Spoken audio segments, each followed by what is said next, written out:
Hey, comic lovers, EMoney, the old man, and Thor the Dog of Thunder. He's ready to get to work, aren't you, boy? Yeah.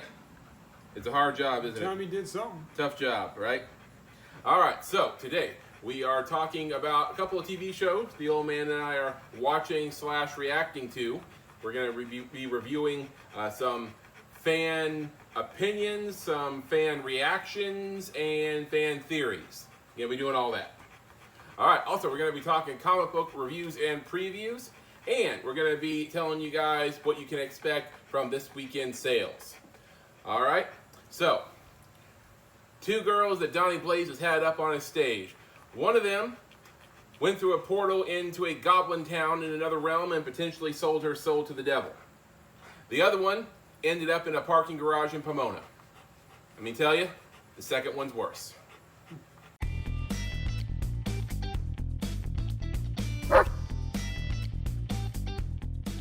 Okay, so before we get started today, don't forget to subscribe to our channel, turn on notifications, give us a thumbs up, and if you like, leave us a comment. Let us know what you think of some of these opinions that I'm about to share with you in entertainment news, or you can just, say hi. All right, so first up, last week was the episode 4 premiere of She-Hulk Attorney at Law, of which the old man and I gave our reaction video to. You can watch it on our channel now. And while some exciting stuff happened in that episode, people are mostly falling in love with Wong's new bestie, Madison. Madison, one Y, but it's not where you think. That's my Madison. You ain't wrong. Well, Madison, played by Patty Guggenheim, stumbles into Wong's world when a stage magician and amateur wizard, Donnie Blaze, sends Madison through a portal as part of his stage show and eventually ends up in Wong's living room, where she spoils a major death in The Sopranos, the show Wong was watching. Yeah, she's not good on keeping spoilers. No. Yeah. Now, I admit, I didn't really think much of Madison the first time I watched the episode. I thought it was just going to be, a fun guest star for one episode. I thought it was cute. Yeah, but the internet has exploded, declaring their love for Madison since the episode dropped. And the more and more I think about it, the more she's growing on me. Yeah. So people love her carefree attitude, and one person on Twitter commented, "Casually sees a demon, continues to drink, dress cute, and keep a good vibe. I'm in love with her and aspire to be her." I just think it's funny that she calls Wong Wongers. Yep. And people also love the relationship between Madison and Wong, or as she calls him, Wongers. Didn't see that coming. Mm-hmm. In the post-credit scene, we see Madison and Wong watching The Sopranos together, while Madison asks Wong what drinks he likes. Yeah, Or I'm sorry, what drinks he's tried, I talk think. about Netflix and chill. Right?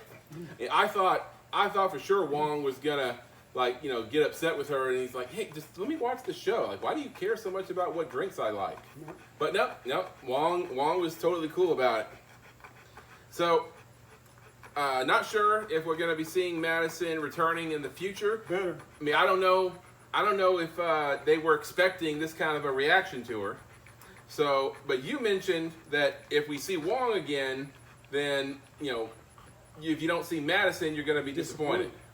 I mean, I'm calling for a Wong TV show. Right. So, I assume this is going to be like a friendship between Madison and Wong, not any kind of romance expected, right? No telling. Yeah. All right. I'm not going to say it can't happen. Mm-hmm. Well, I don't guess we know much about Wong's love life. Not a thing. He's on a dating site, right? That's how Nikki got in touch with him the first time, right? You say so. I'm not sure. I think they mentioned that he was on a dating site. All right, so that's Madison. Also in She-Hulk news, although we didn't see a big new cameo from an existing MCU character this episode, We will. we have seen a number of nice cameos so far, including Bruce Banner, Emil Blonsky, and of course Wong. But apparently, Blonsky is the abomination. Right. Of course, but apparently if you thought that all the major cameos for this season had already happened or at least been revealed in a trailer by now, you'd be wrong. Good. In a recent interview, Ginger Gonzaga, who plays Jennifer's BFF... Are you going to spoil something? No. I'll punch you. No. Ginger Gonzaga, who plays Jennifer's BFF Nikki Ramos in the show, said, "The thing about working in a superhuman law division is we can represent anyone. So, we can get comic book characters that haven't entered the Marvel Universe yet, that you haven't seen in any of the trailers. You get to see the idiocy and the ridiculously fun superheroes who have legal trouble and may or may not listen to their attorneys. I'm really excited for people to see these guest stars that are in the comic books." So she's suggesting characters that are in the comics but have not been in the MCU yet. And that's what I want to see. So, that's kind of exciting to think about. I want to see all of that. Many people have speculated that this is teasing the arrival of the X-Men/mutants. Wolverine has all but been mentioned in the show already. In the first episode, when Jen is searching for a new job after being fired from the DA, an article on her computer screen reads, "Man fights with metal claws in a bar brawl." I missed that. Yeah. Also, on that same screenshot, we see a reference made to the Eternals with an article that says, "Why there is a giant statue of a man sticking out of the ocean." Celestial, okay. Right. So Eternals cameos also could be not completely out of the question. I'm okay with not seeing the Eternals. Oh, you don't want to see the Eternals in She-Hulk? Really. They've been kind of separate from the rest of the MCU for a while now, or so far. So that could change in the near future. All right, so episode 5 of She-Hulk, Attorney at Law. A lot of fun stuff they still have in store for us, apparently. There's at least 5 more episodes in this season. So She-Hulk, Attorney at Law, episode 5 premieres Thursday. All right, so on to the other show, of which the old man and I are doing reaction videos for. At the end of last week's episode of The Rings of Power, Arendir, the show's thus far unseen action hero, is dragged before the Orcs' leader after a failed escape attempt and brought before the mysterious Adar. It was suggested earlier in the show that Adar was another name for Sauron, but the last image of the show, we see a blurry shot of the mysterious character that reveals that Adar is actually an elf. Looks like an elf. It's Yeah. blurry, but it looks like an elf. Mm-hmm. All right, so a lot of people are making the rounds on the internet speculating who this guy is. Early speculation leads us to believe that Adar was corrupted by Sauron and now leads his army. Though Adar does not appear in any of Tolkien's writings, it's believed that he is being set up to be this season's big bad. Now, I thought the big bad was going to be Sauron, but could be that they're saving him for either just to tease him and keep him in the story, or just not have him really appear in the show at all. Who the heck knows? Well, I'm guilty as anybody of wondering, Mm-hmm. but I think I have more patience than a lot of people. I can wait to find out. Right. So would you rather do this introduction to Adar being an original character, or, would you rather have the big bad be an original character for the show, or would you rather see a more familiar one like, Sauron or perhaps even the Balrog? I can't answer that because I don't know how cool an original guy would be. Well, I guess we're going to hopefully find out next episode.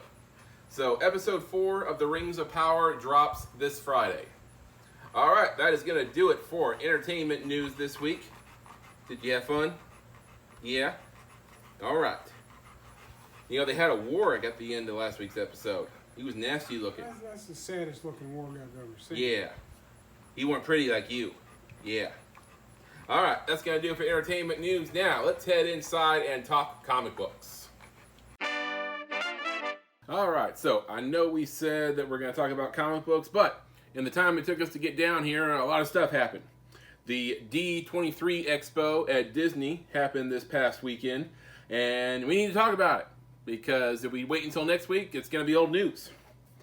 Okay, so a lot of trailers came down from Disney Expo this past weekend. A lot of cool stuff. Most importantly was the Secret Invasion trailer dropped. Now, I can't go into too much detail about it because, as most of you probably know, the old man does not watch Marvel trailers because, spoilers, they tell you way too much. They suck. Yeah. Now, this trailer, I mean, I don't know if they told you anything you didn't already know. I don't know anything. Don't know anything. No. I mean, you even know what it's about? I know what the comic book storyline was about. Okay. Well, I don't think it gave too much away, but I'm not going to go into detail about it. All I can say is that I'm ready for it. Well, good for you. Mm-hmm. All right. So, Secret Invasion will hit Disney Plus sometime in 2023. Oh. It's a little small window. Yeah. Next up, another thing from Marvel, Werewolf by Night. And this is going to be a Halloween special. I don't know if it's going to fit into the bigger MCU or if it's just going to be like a one-off special. Because... I mean, once the cat's out of the bag, he's out. Mm-hmm. So, the trailer... The dog's out. All right. Trailer was very bizarre, very old school. What do they call it? The old school trailers. I think Tarantino did a version of it. Grindhouse, right? Oh, so it's kind of like a Grindhouse. It felt like an old Grindhouse type real movie. gritty. Yeah, exactly. Yeah, kind of felt like that. Sound might cut out. Yes. I mean, if you guys saw the trailer, you know what I'm talking about. Yeah, so it felt like an old Grindhouse movie. Very interesting. I'm looking forward to it. It's going to be exciting for a Halloween special. Again, don't know if it'll be part of the bigger MCU, but it'll be fun nonetheless. You got a date on that one? That one is coming out later this year, actually next month, I believe. So, very soon. Next up, The Mandalorian Season 3 trailer dropped. Very exciting. I did watch that one. Okay. So, we see Mandalorian and Grogu, having some adventures, but also Bo-Katan, Katie Sackhoff's character, is also upset that Mando is in possession of the Darksaber. As we saw at the end of Season 2, Mando defeated Moff Gideon for the Darksaber, and he tried to give it to Bo-Katan, but as past history has shown her that you can't rule Mandalore by just taking the Darksaber. So they're filming Mandalorian, Mm-hmm. and you've got, what's Katie's character's name? Bo-Katan. You got Bo-Katan standing there talking to Mando. Mm-hmm. No action, just talking, helmets on. Mm-hmm. Is it Katie and Pedro? I mean... Doesn't have to be. I like to think it is. I don't know. I mean, that could be, set secret. I know that in interviews, if you ask Ryan Reynolds about how much he did in the Deadpool movies, I mean, he'll insist that it's him just about every time, except for maybe stunts. There's very few times in Deadpool where he's just standing there talking. Mm. But whatever. But, I mean, curious. couldn't say for certain, but I'd like to think that it's them. Yeah, me too. Okay, so also we'll be seeing fan favorites Carl Weathers' Grief Karga and Amy Sedaris' Pelly will be returning for Season 3. And we're going to see if the tension between Bo-Katan and Mando will come to a boiling point this season. Alright, so that's Mando Season 3. And also from Star Wars, Tales of the Jedi trailer dropped last weekend. And we're going to get, in Tales of the Jedi, a series of animated shorts about different characters. And from what we saw in the trailer, we're going to see the origin story of Ahsoka Tano. We're also going to see a story of Count Dooku when he was still a member of the Jedi Order. And Qui-Gon. And Qui-Gon Jinn is his Padawan in this timeline. And also, surprisingly, it looks like we're going to see a story involving Yaddle. Now, a lot of people may not know, Yaddle is a bit of a mystery character.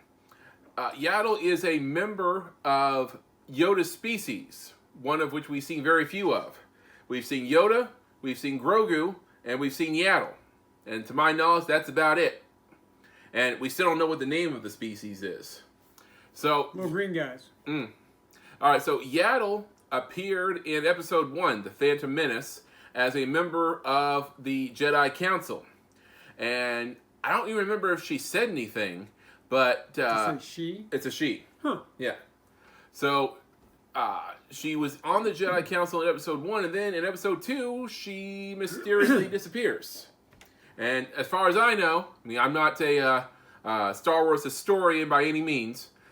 Some people could, prove me wrong on this, but as far as I know, that was the only time that we ever saw her up until now. Hey, it's Grogu's mama. Could be, for all we know. So, Yaddle will appear in at least one story in Tales of the Jedi, and it'll be fun to learn something new about her. All right, so that's Tales of the Jedi.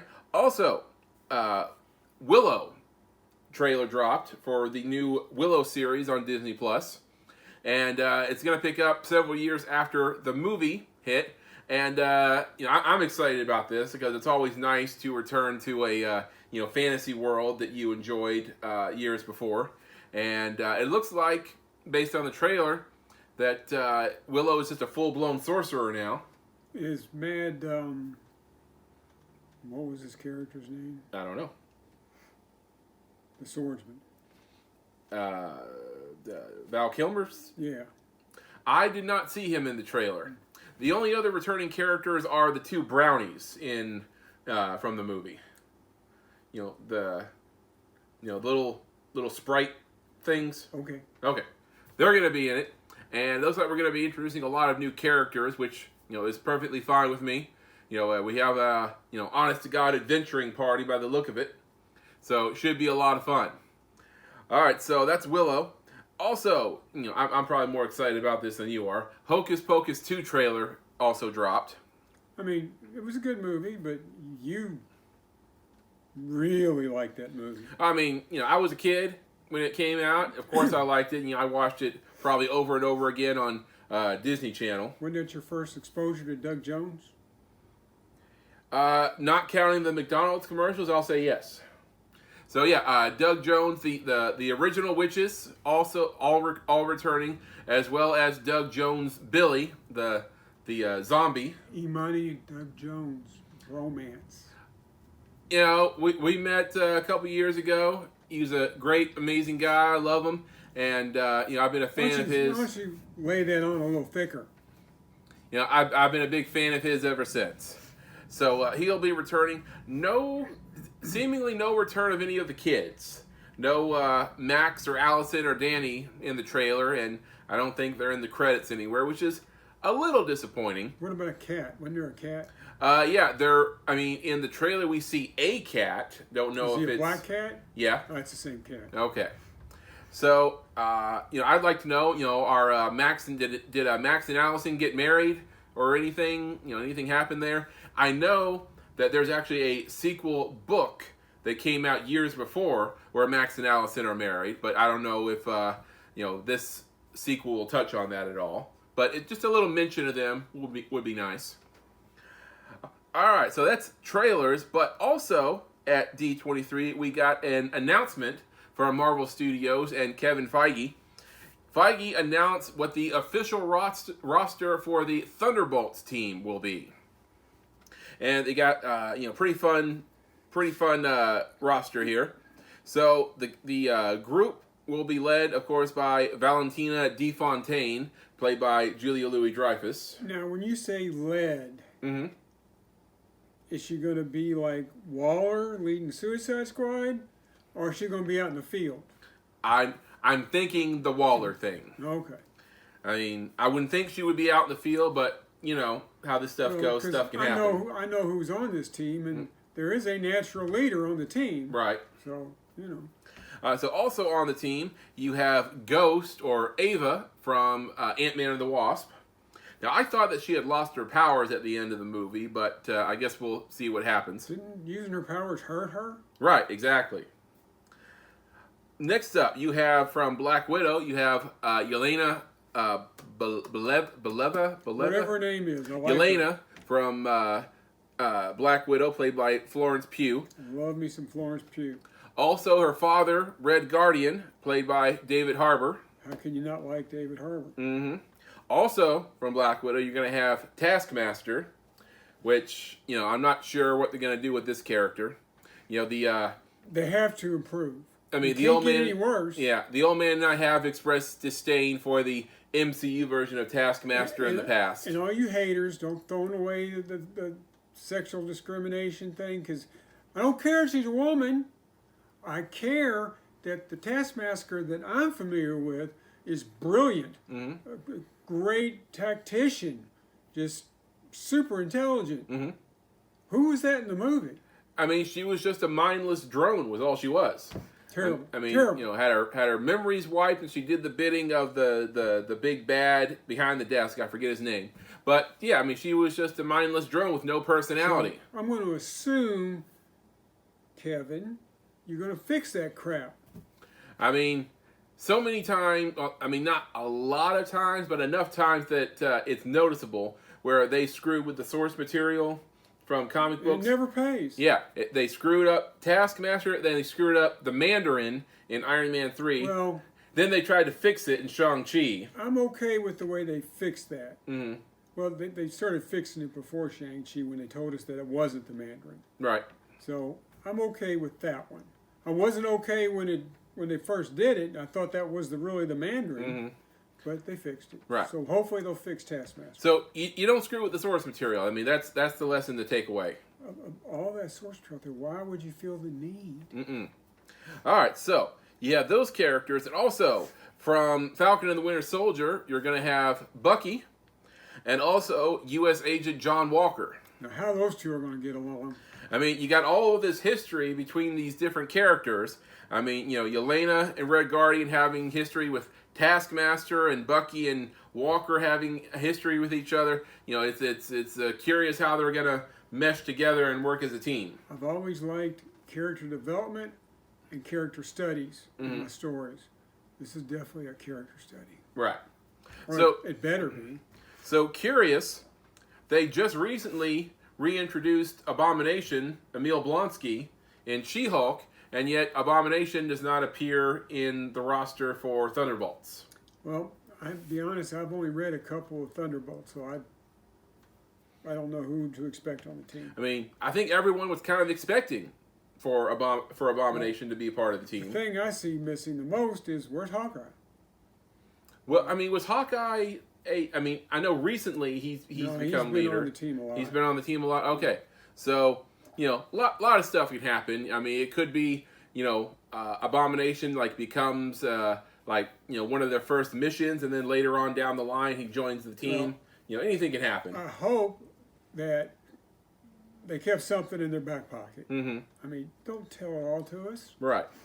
All right. So there's your Thunderbolts roster, and it is expected to hit theaters in summer of 2024. 2020. Why are you even talking about it already? Because they announced it. Damn it. I don't need to know 2 years in advance. All right, so there are the major announcements from D23. A lot of exciting stuff. The stuff coming out, nearest to us is Werewolf by Night and Hocus Pocus this Halloween season. So stay tuned on Disney Plus for those two. All right, so there's the D23 announcements. Now, let's talk comic books. All right. All right, so first up, we're talking mentions. So I think we have 2 this week for mentions. I'm not sure if you're going to say these would have been honorable mentions or not, but we'll see. Basically, these are just books that EMoney wants to talk about that didn't make the top 3. And first up, our old buddy Chip Zdarsky, Batman number 127. All right, so if you guys remember, a couple years ago, a story, Justice League Tower of Babel, came out. And what happened in that story was that Batman had created contingencies to take out each member of the Justice League should they ever go rogue. Well, of course he did. Right. So the files that he had on the computer were hacked into by, I believe it was Vandal Savage who got into them, and they started to implement these plans to take out the Justice League one by one. So the Justice League got upset after... I can see them being... after all was said and done. So when Superman came to him to talk to him about it, he said, so what's the plan for Batman should he ever go rogue? what do you have in place for that? Well, in this story, we find out it is a robot android by the name of Failsafe. And Failsafe was programmed to be activated if Batman ever went off the reservation and, went dark. Well, apparently, the accusation that he killed the Penguin was enough to activate Failsafe. Hit the switch. Yeah. And he comes after Batman. Well, Batman, of course, did not kill Penguin. He framed him. Well, Failsafe doesn't know that, and he comes after Batman, and the entire Bat family in the previous issue took on Failsafe, and they end up getting their butts kicked. So, in the aftermath, we were talking just this last week in Spider-Man, when he gets sent to the hospital, there's like protocols in place for when Spider-Man is in need of medical attention. Well, similar things here, or at least if there isn't, there should be, because Stephanie Brown, who is pretty badly injured, unconscious, being loaded into the ambulance, one of the paramedics tries to take her mask off, and Nightwing, while talking to one of the detectives in mid-sentence, goes like, "Hey, the mask stays on," and the paramedic tries to argue, and then the detective is like, "Do what he says." Why are you going to argue with Nightwing? No. Why would you do that? Mm-mm. Just do what he says. All right, so in the meantime, Failsafe goes after Batman in the mansion because, of course, he knows who he is. And him and Tim Drake Robin exchange in a battle with Failsafe. And towards the end of the issue, another friend shows up in order to rescue Batman. I think Nightwing called him in. And that's where we leave things off with. But you know what? If Bruce actually designed Failsafe in order to take him out if he went rogue, I feel like he would have, built in a contingency for, this guy as well, should he interfere. So I guess we're going to find out next issue. Batman number 127, Chip Zdarsky writing, and it comes in at 3 shields out of 5. All right, next up. We don't read a ton of books from Scout Comics, but unfortunately, the ones we do read, we really haven't talked about. This is one of the few issues that we've actually brought up on back issues. But this is Forever Forward from Scout Comics. It's number 1. All right. So in this new story, we see a bit of a Star Destroyer opening where they tell us, what is, going to happen, and then, it's like a, hours or days earlier sort of thing. So once we get to that point, what happened is this guy is a scientist studying quantum physics, and he is funded by this university, and apparently he's made a major breakthrough, and he's talking to the dean, I guess, and the dean is urging him to publish his work, and the guy doesn't want to do it yet, and he wants another year of research. And what happened was this guy has created a quantum temporal electrodynamic field. Why don't you just call it a flux capacitor? And he was able to send a mouse forward in time 0.33 seconds. How do you know? I don't know. I mean, your eye wouldn't even see it disappear. It would just... How would you know? I guess, slow motion cameras. Why bother? Why bother sending them forward in time like that? 3.033 seconds? I mean, it's a start. If you're sending me forward 0.033 seconds, why don't we just skip it and you can say you did, but just don't bother? Well, he thinks that if he publishes now that he won't be remembered as the man who discovers time travel. And he thinks, and he gives these examples, he'll be like the man that Charles Darwin stole from. And he says that Edison didn't just discover the 20-watt light bulb. he did all this other stuff. Edison changed the course of our history for the better. Now that's what he says, but as historians have told us more recently, Edison stole from a lot of people, including Tesla.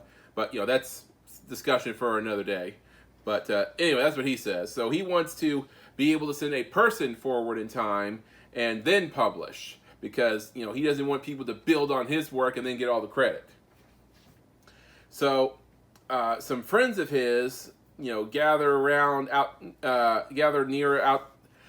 near his lab and try to get him to socialize a little bit. It sounded like an intervention to me. Mm-hmm. So some stuff happens in his lab, and a storm blows through, and it's a classic 1.21 gigawatts sort of situation here, because a bolt of lightning strikes the lab, and some weird stuff happens with the equipment, and then all of a sudden they don't know what happened, and they look around and things are a little different, and then they realize that they have been thrown forward in time by 33 years. So they're trying to figure out what happened and how to make their way back, and things don't look too good for them. You gotta wonder. Mm-hmm. You had Jurassic Park where they mess with something they shouldn't. Mm-hmm. You got this story where they mess with something they shouldn't. I mean, years ago we started playing around with cloning sheep, and there's always stories coming out where we're going to clone some kind of animal that's extinct. Has anybody ever thought, we probably shouldn't do that? The old Jeff Goldblum, Dr. Malcolm thing. Just because you can do something doesn't mean you have to or even should. Mm-hmm. Use your head, smart guys. Come on. So the guy says that they can only go forward in time, not back. So when things were running the way they were supposed to work, he sent a mouse forward in time 0.33 seconds. Something goes wrong, he and his friends go forward 33 years. The decimal point got messed up. Right. So that's what happened on accident. Now, I'm assuming that researching how to go backwards in time is a whole new set of research.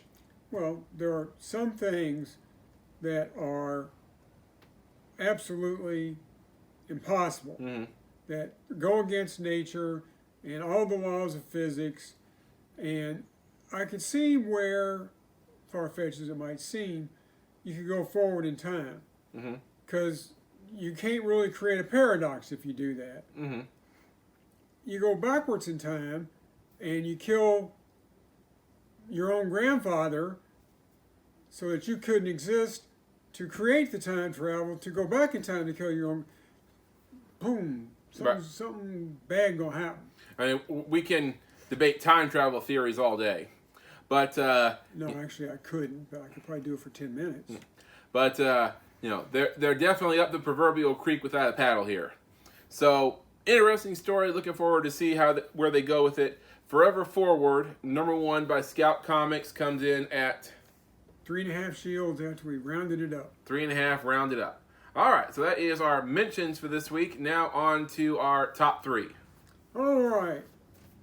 Well, you regular viewers, what am I about to talk about?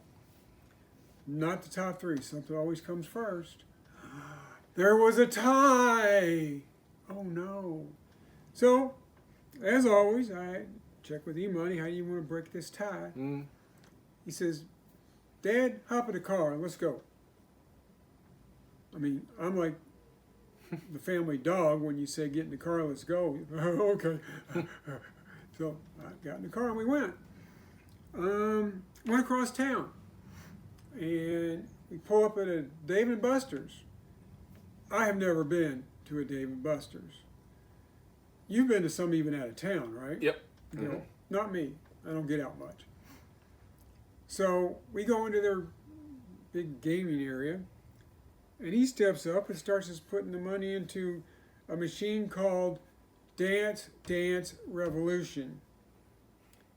Seems like I'd heard of the game.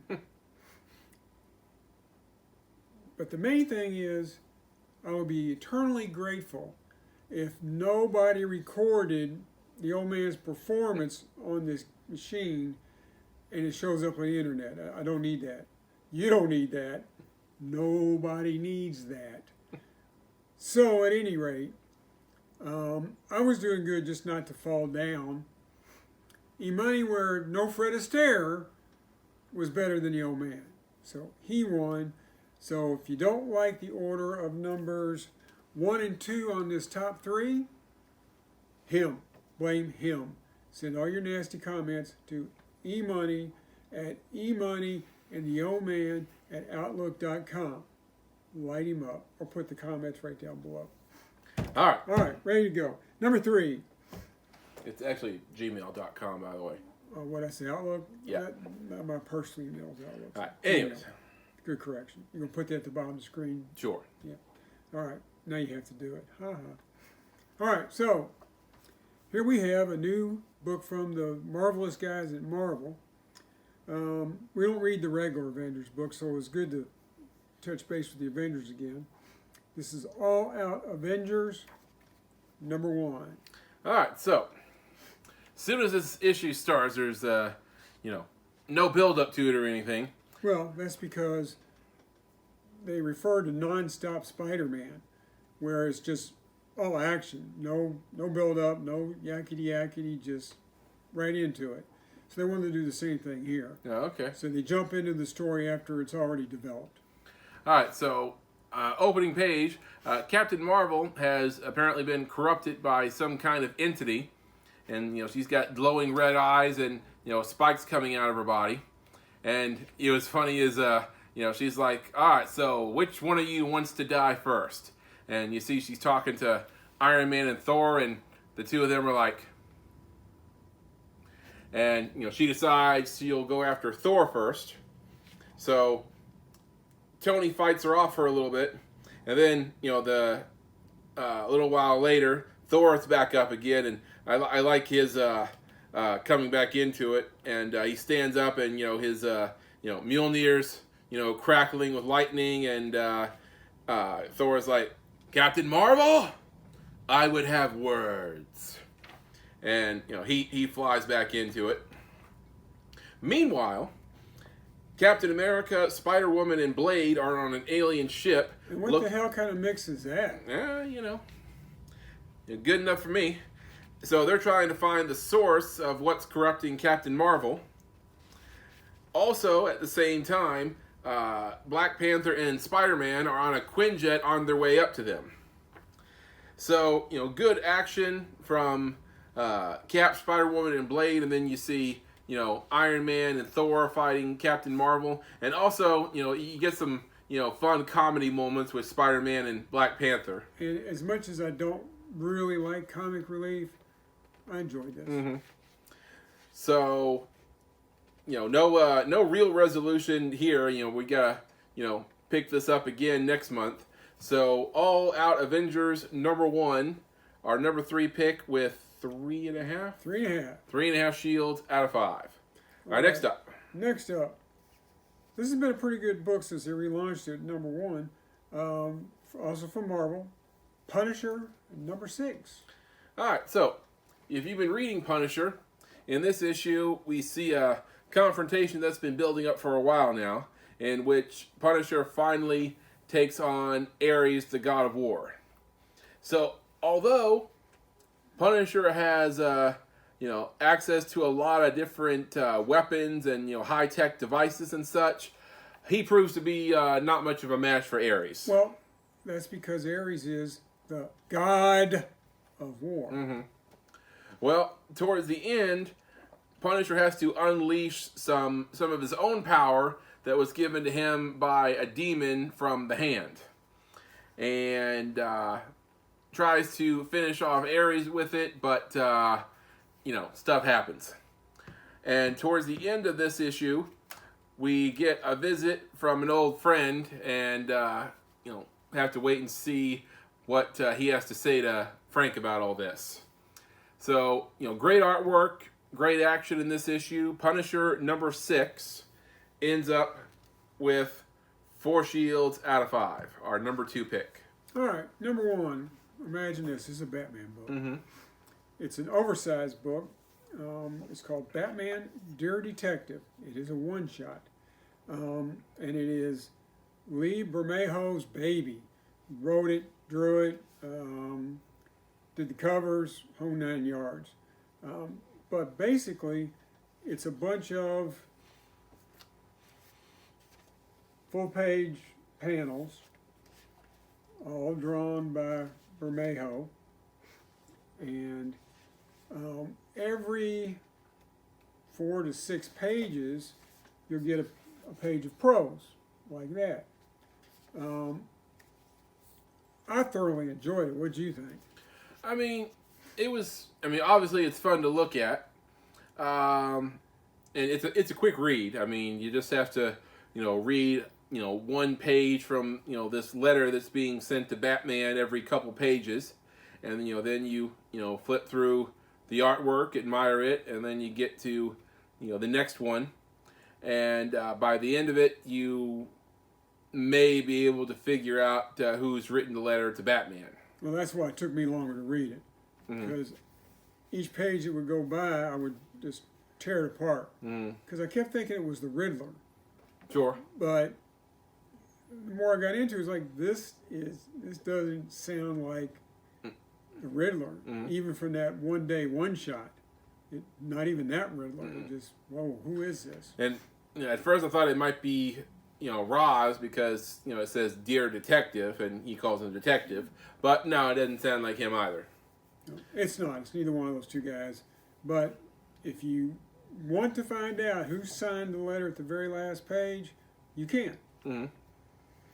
All right, so Batman Dear Detective, one shot by Lee Bermejo, our number 1 pick for this week with 4 shields out of 5. All right, so that is our picks for last week's releases. Now, what's coming up this week? All right, we got one of those oddball short weeks.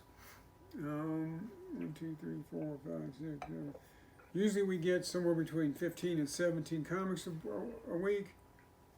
This week only 9. Oh, okay. There's 2 DC books.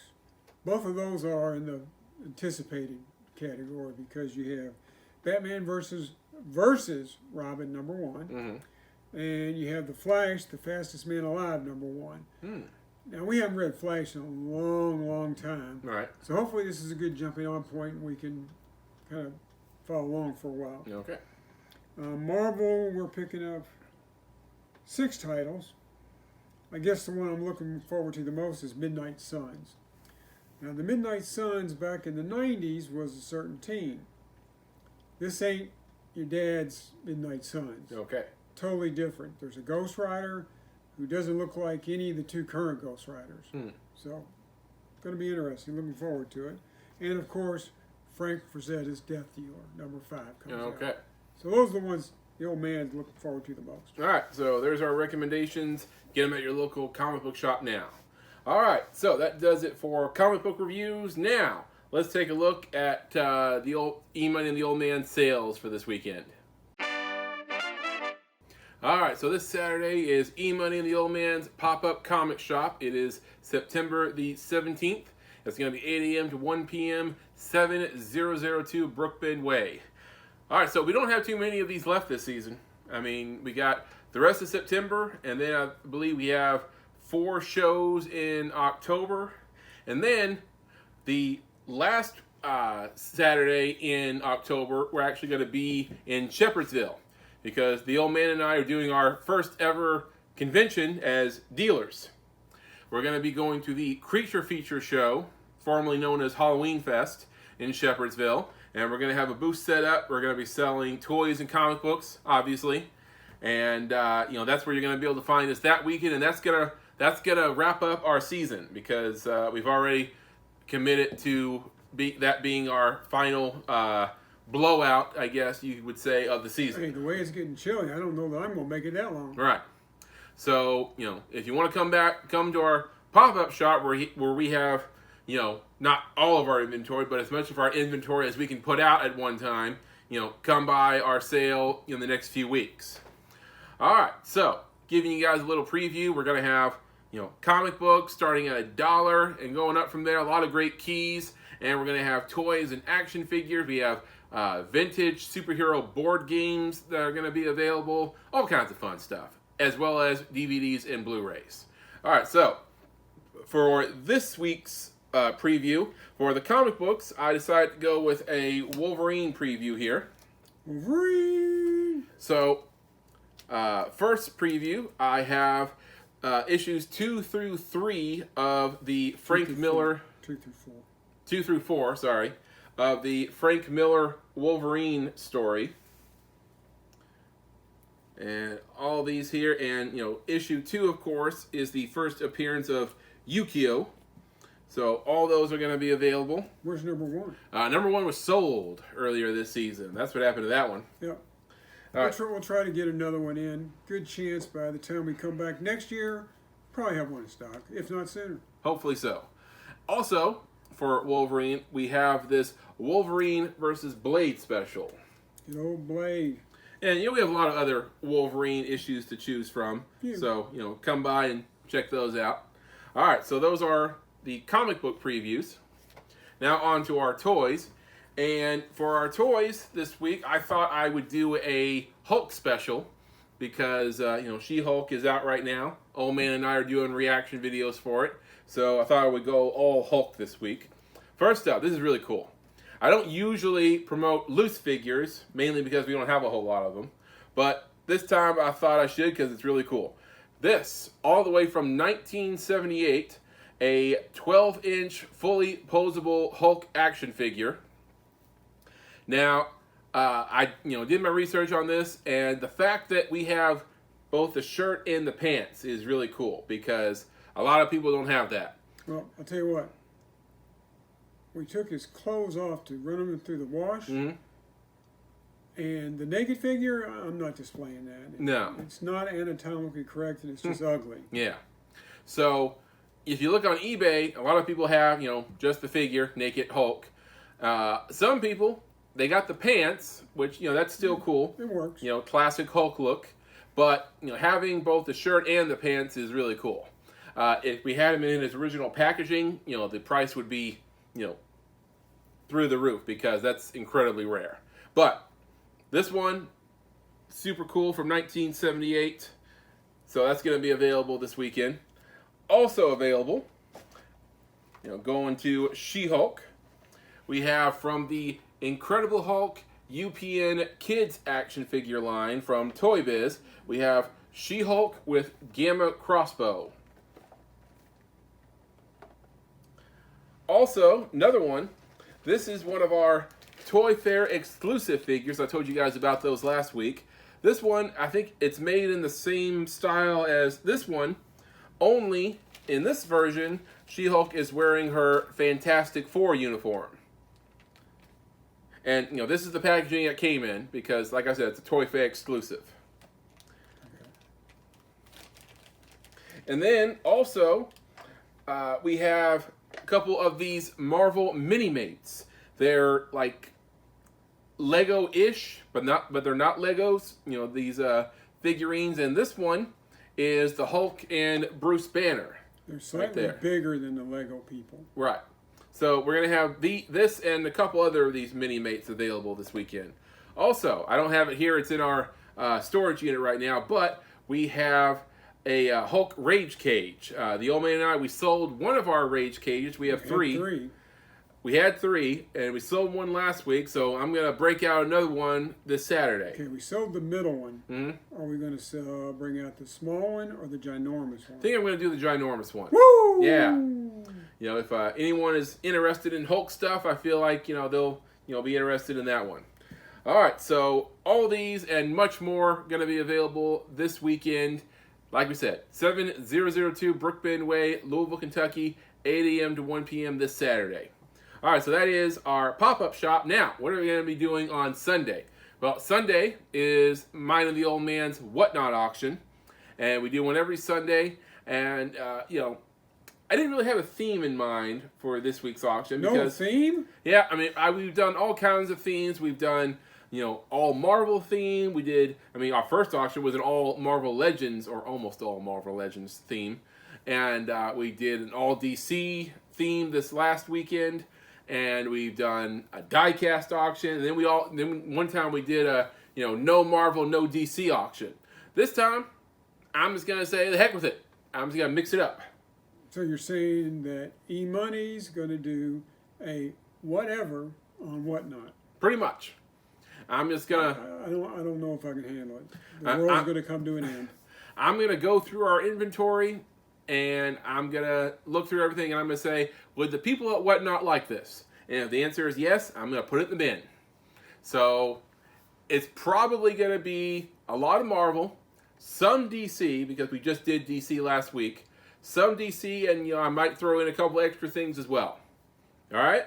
So you guys have all that to look forward to. Be sure to check us out on Whatnot. You can download the app on your phone, and then you can search EMoney and the Old Man, all one word, no spaces, and then you can hit follow, and you'll be notified whenever we have an auction. But right now, we have an auction every Sunday at 6 p.m. Eastern Standard Time. All right, I think that about covers everything for this weekend. Now, let's go upstairs with Thor. All right, that's going to do it for this week's episode. All right, so to sum up, this Saturday, Pop-Up Comic Shop, 8 a.m. to 1 p.m., 7002 Brookbend Way. Come by for that. Also, download the Whatnot app, and you can follow EMoney and the Old Man, all one word, no spaces, and you can be notified about all of our auctions, although we usually do them on Sunday, including this Sunday, and be sure to check out all of our great deals. All right. We'll see you guys on the next one. Excelsior. True believers, go in the comments and tell us what TV shows you're watching, and we need to. I'm always open for suggestions, as is this knucklehead.